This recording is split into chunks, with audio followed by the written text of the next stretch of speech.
Hello students, कैसे हैं आप लोग। लास्ट क्लास में हमने पढ़ा था ट्रिग्नोमेट्रिक रेशियोज के बारे में हमने जाना था। आज ट्रिग्नोमेट्रिक रेशियोज के ऊपर कैसे कैसे क्वेश्चन आपके सीडीएस के एग्जाम में आते हैं उनको हम करने की कोशिश करेंगे। चलिए स्टार्ट करते हैं। सबसे पहला क्वेश्चन आपके सामने लिखा हुआ है, इन अ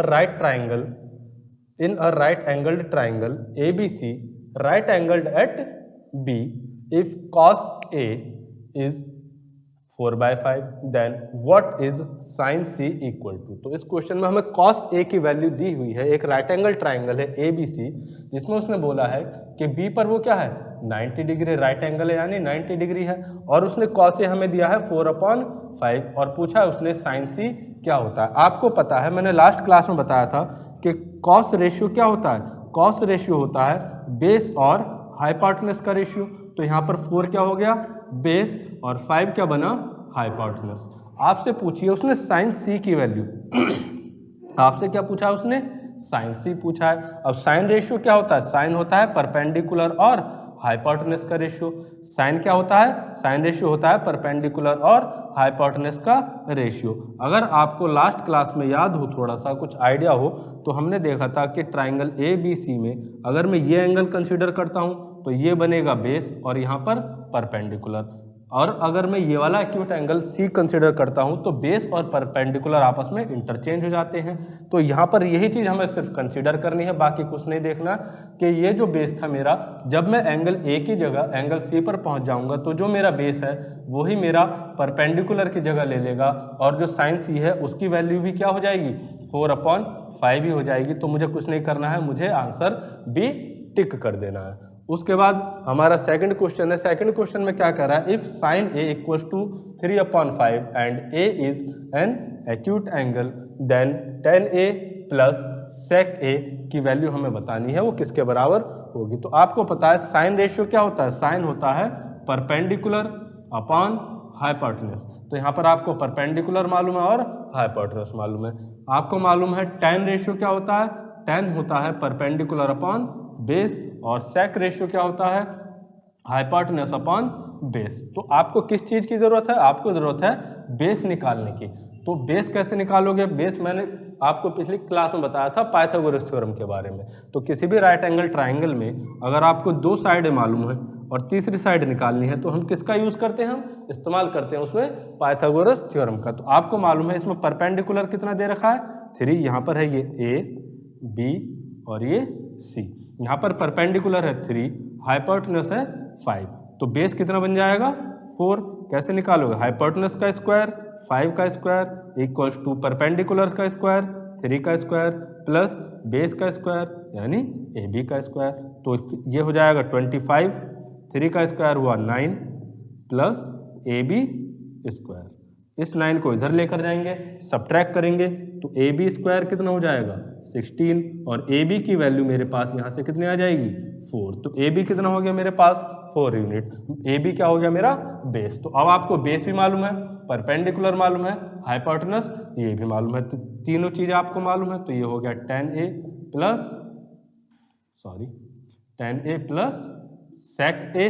तो tan A कितना हो जाएगा परपेंडिकुलर, परपेंडिकुलर है 3 बाय बेस कितना 4 plus sec hypotenuse upon base, hypotenuse कितना 5/4। तो ये कितना हो गया 4, एलसीएम आया 3 + 5 8, 4 2 जा 8। तो आपका आंसर क्या बन गया यहाँ पर 2, आपका ऑप्शन सी क्या हो जाएगा करेक्ट ऑप्शन हो जाएगा। अब अगले क्वेश्चन की ओर बढ़ते हैं। तो चलिए बढ़ते हैं वो अपने अगले क्वेश्चन की तरफ। क्वेश्चन क्या कह रहा है, क्वेश्चन कह रहा है if a triangle has sides 5, 13 and 12 units and theta is the acute angle of the triangle, then what is the value of sin theta plus cos theta। Question कह रहा है कि मेरे पास एक ट्राइंगल है जिसकी साइड्स हैं 5, 13 and 12 यूनिट्स, और उसमें थीटा एक एक्यूट एंगल है। तो मुझे वैल्यू बतानी है कि sine theta plus cos theta क्या होगा। अब आपको देखना है कि क्या ये राइट एंगल ट्राइंगल बन रहा है। मैंने क्या बताया था, अगर कोई 3 साइड दे रखी है किसी ट्राइंगल की, तो जो बड़ी साइड है, बड़ी साइड कितनी है 30, तो 13 का स्क्वायर अगर बाकी दो साइड्स के स्क्वायर के सम के बराबर है, यानी 5 का स्क्वायर प्लस 12 का स्क्वायर ये कितना आएगा 169, ये कितना होगा 25 प्लस 144, तो ये भी कितना आ गया 169। तो इस बात का क्या मतलब है, अगर बड़ी साइड का स्क्वायर बाकी दोनों साइड के स्क्वायर्स के सम के बराबर होता है तो हमने कहा था कि कन्वर्स ऑफ पाइथागोरस के थ्योरम के हिसाब से वो ट्राइंगल क्या हो जाएगा, एक राइट एंगल ट्राइंगल हो जाएगा। तो यहाँ पर मैं क्या कह सकता हूँ, ये जो ट्राइंगल बना ये कैसा ट्राइंगल है, एक राइट एंगल्ड ट्राइंगल है। अब अगर ये राइट एंगल्ड ट्राइंगल है तो मैं इसमें ट्रिग्नोमेट्रिक रेशियोज का यूज कर सकता हूँ। अब ट्रिग्नोमेट्रिक रेशियोज में आपने पढ़ा है कि साइन रेशियो क्या होता है, साइन रेशियो होता है परपेंडिकुलर और हाइपोटेनस का रेशियो। और आपने पढ़ा है कि कॉस रेशियो क्या होता है, कॉस होता है बेस और हाइपोटेनस का रेशियो। कॉस रेशियो क्या होता है, बेस और हाइपोटेनस का रेशियो। तो अगर मैं यहाँ से देखता हूँ तो ये होगा परपेंडिकुलर अपॉन हाइपोटेनस और ये बेस अपॉन हाइपोटेनस। तो हाइपोटेनस तो दोनों जगह सेम है, तो परपेंडिकुलर और बेस दोनों साइड क्या हो जाएंगे, आपस में ऐड जाएंगे। तो इस क्वेश्चन में हमें कुछ नहीं करना है, अगर आपको दिख गया कि एक राइट एंगल ट्राइंगल है तो दोनों साइड्स का छोटी वाली का सम कर लो और हाइपोटेनस से उसको डिवाइड कर दो। तो 12 प्लस 5 कितना हो गया, न्यूमरेटर 17 रहेगा और डिनोमिनेटर में कितना आएगा आपका 13, जो लॉन्गेस्ट साइड है वो आएगी। तो ऑप्शन कौन सा आपका करेक्ट हो जाएगा, ऑप्शन डी यानी 17/13 हो जाएगा। आपको एग्जाम में ये सब नहीं करना है, आपको सिर्फ एग्जाम में ये देखना है क्या ये मेरे ट्रिपलेट बन रहा है, यानी कि जो बड़ी साइड है उसका स्क्वायर बाकी दोनों साइड्स के स्क्वायर के सम है के इक्वल है, तो अच्छी बात है, यानी राइट एंगल ट्राइंगल है। फिर क्या देखना है आपको कि हाइपोटेनस क्या हो गया इसमें 13, बाकी कौन सा परपेंडिकुलर है कौन सा बेस है उसके चक्कर में ज्यादा मत पड़ना, क्या करना उन दोनों का सम करो और अपॉन में 13 आपका आंसर हो गया, 17/13 आपका आंसर हो जाएगा। चलिए बढ़ते हैं हमारे अगले क्वेश्चन की तरफ। अगला क्वेश्चन क्या कह रहा है हमारा, क्वेश्चन नंबर 4 ये है, if tan theta equals to a upon B then find the value of a sin theta plus b cos theta upon a sin theta minus b cos theta. हमें tan theta दिया है a upon b, तो यहाँ पर मैं अपना triangle बना लेता हूँ, राइट एंगल ट्राइंगल।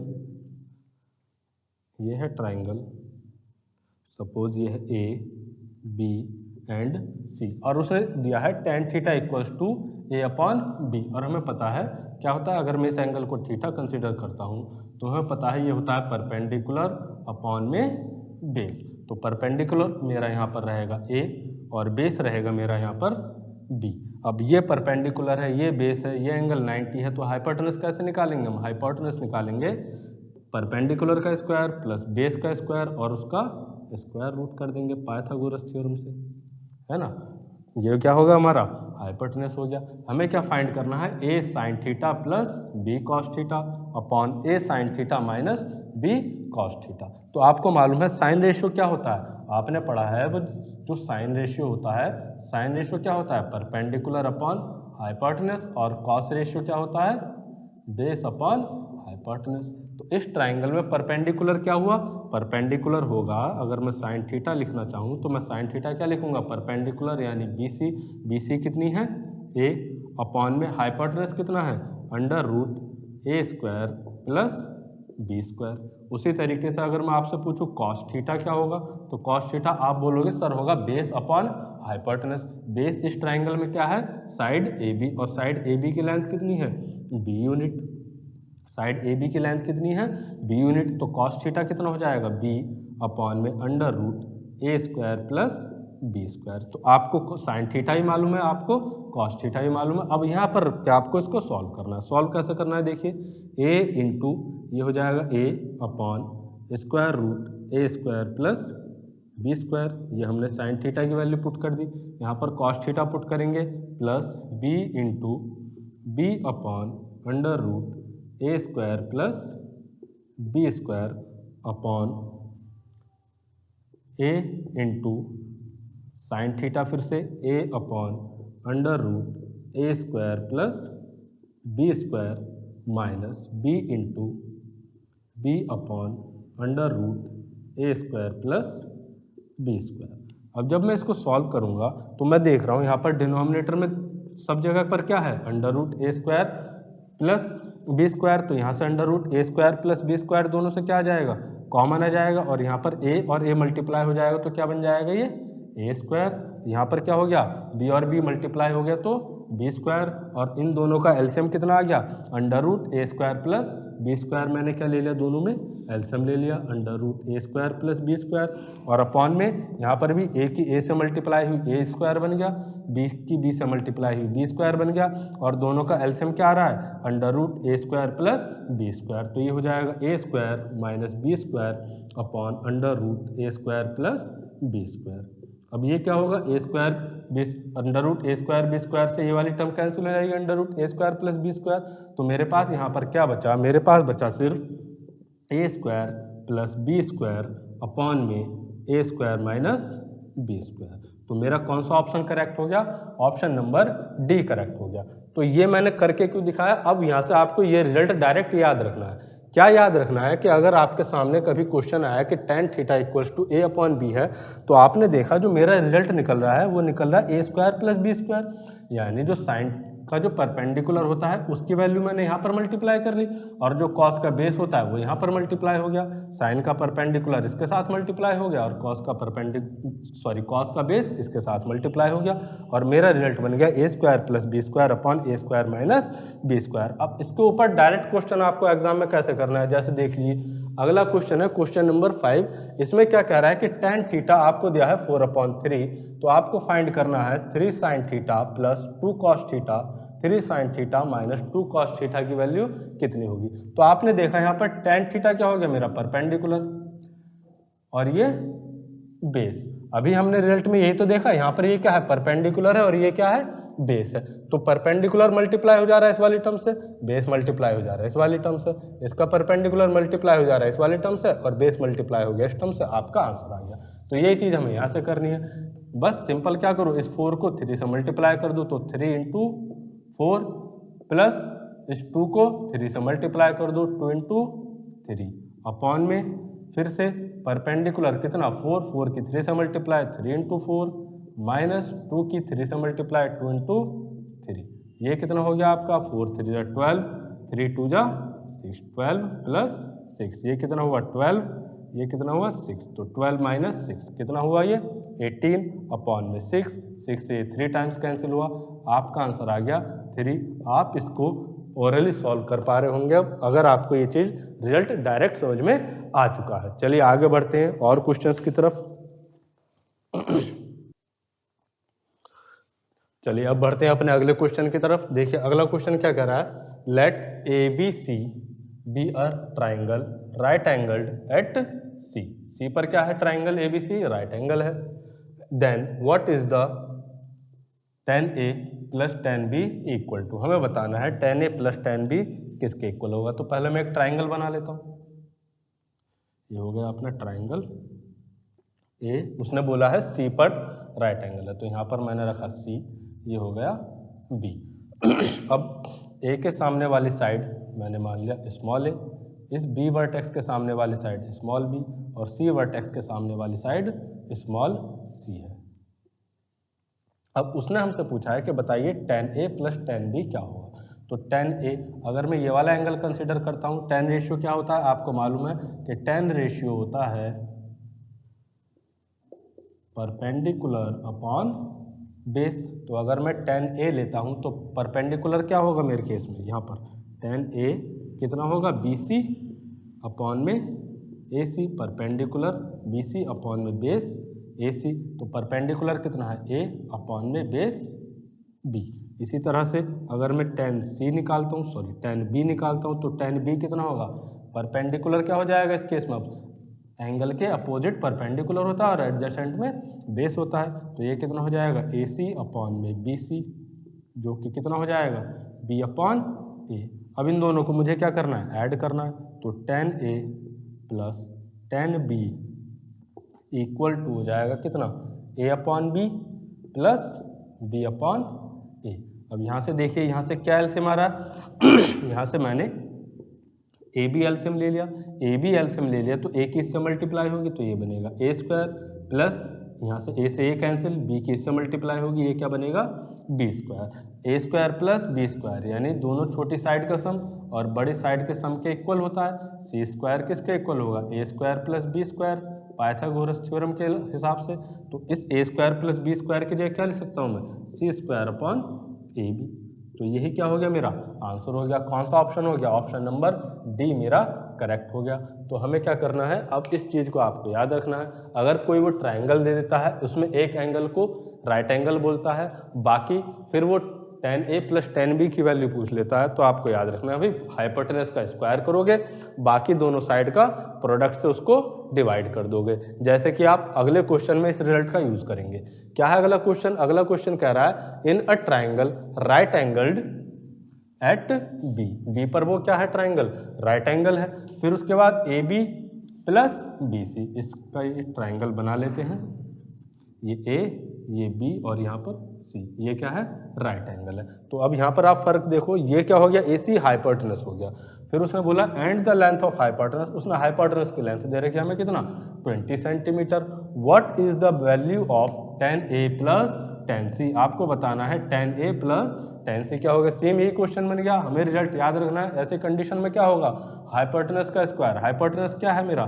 20 का स्क्वायर अपॉन बाकी जो दोनों साइड्स बची, दोनों साइड्स की लेंथ कितनी है? यहाँ पर 10 आ रहा है कॉमन। 10 अगर कॉमन है तो यहाँ पर ये होगा 10 प्लस 10√3, यानी कि एक लेंथ 10 है, दूसरी लेंथ 10√3 है। तो ये कितना हो जाएगा? हाइपोटेनस का स्क्वायर अपॉन में बाकी दोनों साइड का प्रोडक्ट, तो 10 × 10√3। हाइपोटेनस का स्क्वायर कितना हो गया? 400 अपॉन में 100√3। अब आप 100 से इसको डिवाइड करेंगे तो ये कितना हो गया? 4/√3। आपका ऑप्शन नंबर ए आपका करेक्ट आंसर हो जाएगा। चलिए अब आगे बढ़ते हैं, एक क्वेश्चन और करते हैं, आज का last question.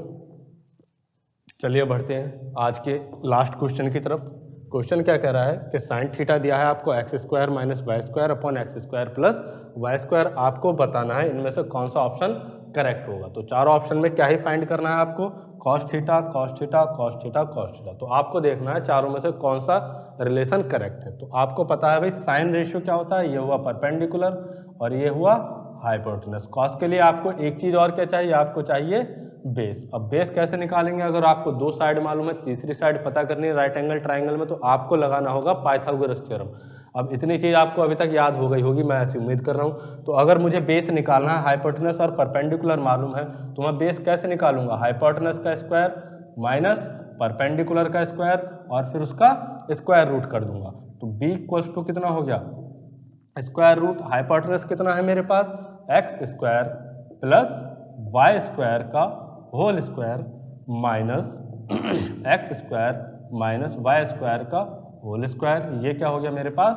Perpendicular hypotenuse x² plus y² का होल स्क्वायर और परपेंडिकुलर कितना है? x² माइनस y² का होल स्क्वायर। तो अब मैं यहाँ होल स्क्वायर नहीं खोल रहा हूँ, मैं एक आइडेंटिटी लगा रहा हूँ जो आपने अलजेब्रा में पढ़ी होगी कि a² minus b² equals to क्या होता है?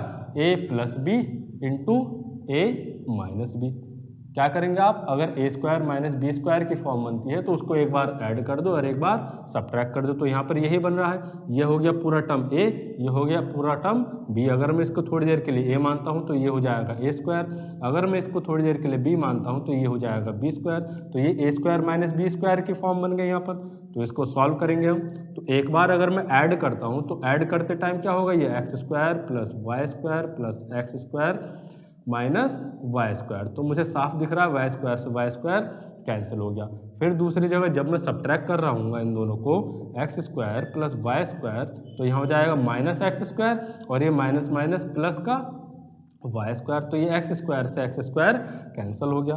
तो यहाँ पर क्या हुआ? एक बार y² कैंसिल हो गया और एक बार x² कैंसिल हो गया। मेरे पास क्या बचा? मेरे पास बचेगा यहाँ पर 2x² इंटू 2y²। अब जब मैं इनका स्क्वायर रूट निकालूंगा तो जो बेस आएगा मेरे पास 2 × 2 = 4, 4 का स्क्वायर रूट 2, x² का स्क्वायर रूट x और y² का क्या बनेगा? y। तो अब मुझे यहाँ पर बेस पता चलेगा भाई कितना है? 2xy है। तो यहाँ पर मैंने ऑप्शन देखा, ऑप्शन कौन सा? बी मेरा क्या होगा? करेक्ट ऑप्शन होगा। ये हो गया बेस और ये हो गया hypotenuse. 2xy upon x² plus y² मेरा क्या होगा? करेक्ट आंसर होगा। उम्मीद करता हूँ आपको अभी तक ट्रिग्नोमेट्रिक रेशियो के बारे में अच्छी तरीके से जानकारी होगी। इसके ऊपर जो भी क्वेश्चन मिले आप उनकी प्रैक्टिस कीजिए। अगर कोई डाउट हो तो कमेंट सेक्शन में लिखकर जरूर बताइए।